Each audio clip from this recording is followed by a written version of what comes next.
Friends, आज हम लोग 10 कॉमन प्रोवर्ब को देखेंगे। जैसे चोर चोर मौसेरा भाई, इसको एक ही थैली के चट्टे बट्टे कहते हैं।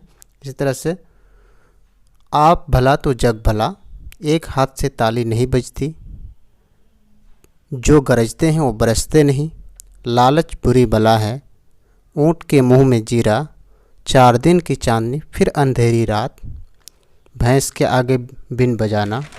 इसी तरह ओस चाटने से प्यास नहीं बुझती, अधजल गगरी छलकत जाए। आइए अब एक एक करके उनके मीनिंग और उनके इंग्लिश को समझने की कोशिश करते हैं। फ्रेंड्स, चोर चोर मौसेरा भाई, इसको दूसरे शब्दों में एक ही थैली के चट्टे बट्टे भी कहते हैं। उसकी इंग्लिश होती है birds of a feather flock together. Birds of a feather flock together यानी एक जैसे लोग एक साथ रहते हैं, इसका मतलब ये हुआ। इसी तरह से आप भला तो जग भला, आप भला तो जग भला, इसको इंग्लिश में बोलते हैं गुड माइंड गुड फाइंड। इसका मतलब ये हुआ जो खुद अच्छा है उसके लिए सब कुछ अच्छा है। इसी तरह से नेक्स्ट है कि एक हाथ से ताली नहीं बजती। इसकी इंग्लिश होती है it takes two to make a quarrel. इसका मतलब ये हुआ जब दो लोगों में विवाद होता है तो दोनों की कुछ ना कुछ गलती होती है। इसी तरह से नेक्स्ट है जो गरजते हैं वो बरसते नहीं। उसको अंग्रेज़ी में बोलते हैं barking dogs seldom bite. Barking dogs seldom bite. इसका मतलब है जो ज़्यादा बोलते हैं वो कुछ नहीं करते। इसी तरह से लालच बुरी बला है। इसको अंग्रेज़ी में बोलते हैं avarice is root of all evils. मतलब ये हुआ लालच करना बुरी बात है। ऊँट के मुंह में जीरा, जिसको अंग्रेज़ी में बोलते हैं a drop in the ocean.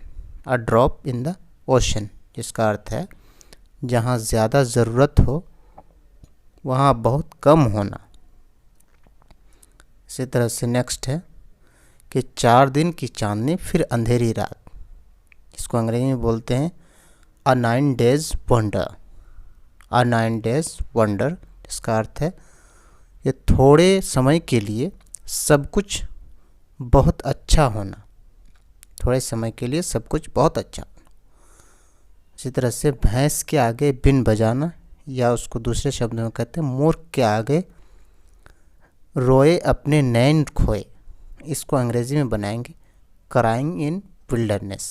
Crying in wilderness, जिसका अर्थ है किसी मूर्ख को अपनी बात समझाना। इसी तरह से नेक्स्ट है कि ओस चाटने से प्यास नहीं बुझती। इसको अंग्रेजी में बोलेंगे A fog cannot be dispelled by a fan. A fog cannot be dispelled by a fan. इसका अर्थ ये हुआ बड़े काम के लिए बड़ा प्रयत्न करना पड़ता है। नेक्स्ट है कि अधजल गगरी छलकत जाए, जिसको दूसरे शब्द में कहते हैं थोथा चना बाजे घना। इसको अंग्रेजी में बोलते हैं an empty whistle sounds much। An empty whistle sounds much, जिसका अर्थ होता है जिसको कम ज्ञान होता है वो दिखावा करने के लिए अधिक बोलता है। Thanks for watching this video.